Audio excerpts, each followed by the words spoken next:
Hey, what's up guys? We're coming at you with a brand new Weiss Schwarz Deck profile. We haven't done a Weiss profile in a while, hasn't really been any sets that have kind of tickled my fancy until very recently with the new Kadokawa Fujimi set, which is a set that features a lot of light novels that are under the Fujimi publisher coming together as one complete set that you can mix. So as you can see, we've got Date A Live, DxD, Kotori, Akashi Records, and I cannot remember the name of the girl in the series that she's from in the middle. But the whole point of these sets is that you can mix them into making one really strong deck, or if they've got enough cards, you could make them into a pure deck, which is what I've done for Date A Live, DxD, and Kotori. Today guys, we're going to be taking a look at my pure Date A Live deck profile, and before we jump into it, we need to remember that this deck is a pure Date A Live deck, meaning that all 50 cards are Date A Live cards, which does limit the capabilities of the deck a lot, as there's a lot of cards from the other series that will help make this a lot stronger, so you need to keep that in mind. That you can make this into a really much more powerful deck if you're willing to splash, but Date A Live being my favorite anime and favorite series, I wanted to mix it in, not mix it and play it as pure as possible. Now that that's out of the way, guys, let's jump into it, and hopefully you guys do enjoy the profile.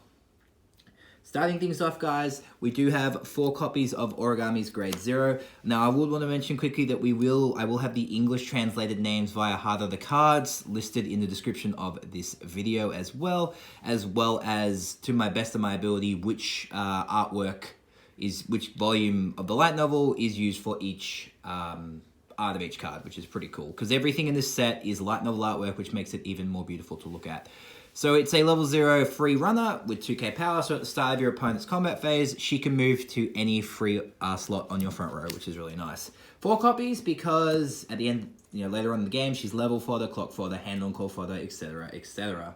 4 copies of Yoshino's Grade 0. Yoshino's Grade 0, really good for this deck. I don't like Yoshino that much. She's my least favorite character, but her effect is pretty useful. Considering that Date A Live itself didn't really get a Brainstormer, this is basically the next best thing.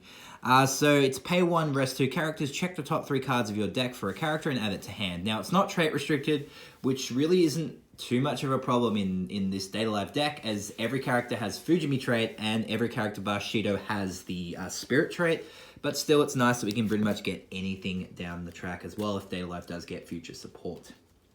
We have 4 copies of Tohka's Trial Deck, Grade 0, so it's 500 in front, and then when we play a Climax, we can pump 1 character an extra 1000 power. So the ideal back row for most of the game will be Yoshino and Tohka. We run 4 copies of each because, like I said, we have absolutely no deck search in this deck, so you're definitely relying on clocking and drawing the cards when you need it, or hitting them off Yoshino, which isn't too much of an issue, especially considering our Grade 3 can summon herself out from the deck, which definitely works out a lot of problems that the deck does have. Next off, we have 3 copies of the Yamai Twins, Kaguya and Yuzuru. So this is another pseudo-okay back row if you can't get to Tohka. It gives 500 global support to all your Fujimi and Spirit characters, and when they're placed from hand to stage, you can check the top card of your deck and either leave it at the top or chuck it on the bottom, which is really nice. And finally, rounding off our Grade 0s are 2 copies of Kotori. So she has 1k power, but her effect reads, when she attacks and the opponent cancels her attack, she gets plus 6k at the end of the turn, which is really interesting given the fact that in Weiss, damage is dealt before characters are reversed. So it's a really funny card when it goes off, and it's always fun to try and, force it to go off, which is pretty cool. As she, becomes a 7k base plus whatever boost you've got on her already. Moving on to Grade 1s, we have 4 copies of our Origami 1-0, which of course is our level 1 Climax combo, which reads, when she attacks, until the end of your opponent's turn, she gains the ability that if she's front attacked, you can bounce her back to your hand. Now, it is a may, you're not forced to, which is really good. She doesn't give you any other plus in terms of deck search or salvage, or stock charge or anything like that, but she does give you a free body to keep placing down on the field so long as you can hit the Climax combo, and she doesn't have to front or reverse to get the bounce back trigger, which is also really nice. Our next Grade 1-0, if we can't get to our Origamis, we rely on our Kurumis. So she's a 1-0-4-5 that has 2 abilities dependent on the amount of damage you have in your clock, which I think is a really interesting way to translate her abilities from the series into the Weiss Schwarz card game.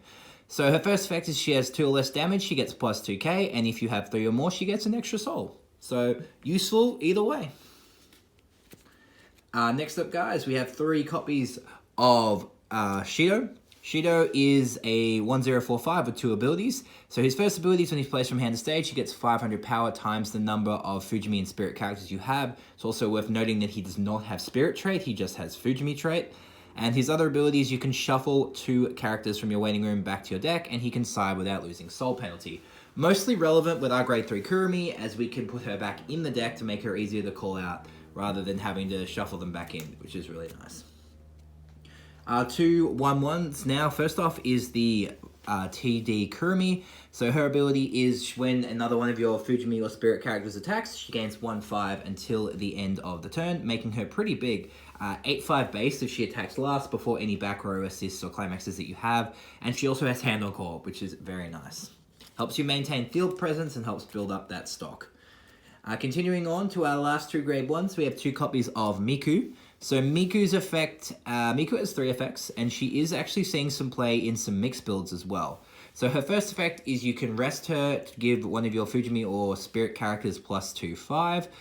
You can rest her, then discard a card from your hand to shoot one of your opponent's cost 0 characters. And then you can pay 2 rest her to heal 1, which is probably the most relevant effect for us, as it helps us control damage for our level 1 Kurumi and can help keep us alive later on in the game, so we don't have to rely on that restand Kurumi Origami card, which is very stock intensive. So we can just focus on running triple Kurumi if we need to. Grade 2, we have 2 copies of Tohka. So she is, her first ability means she gets 1/5 power for every Fujimi or Spirit character in our back row. This is before any boost that they may give her. And their other ability is when you use a standby or startup or activated ability, she gets 500 power times the number of other Fujimi and Spirit characters. So she gets pretty big pretty quickly, kind of like a pseudo level 3 killer, but not really, as she does get a lot of power. Quite difficult for the opponent to deal with, which is why you run her at 2 copies.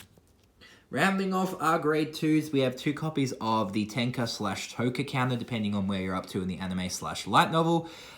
It's an event backup that removes one trait from all our opponent's characters of our choice, and that's really powerful, a lot more powerful than you think it would be. Against decks like Persona, you can get rid of Phantom Thief, which basically means their Joker can't really do anything because their whole front row isn't Phantom Thieves anymore. As well as that, you can get rid of Music Trait to shut down the power of those idle decks. So there's a lot of uses for this event counter, and because it's an event, you can play it in your turn as well if you really need to reverse something, which is really nice.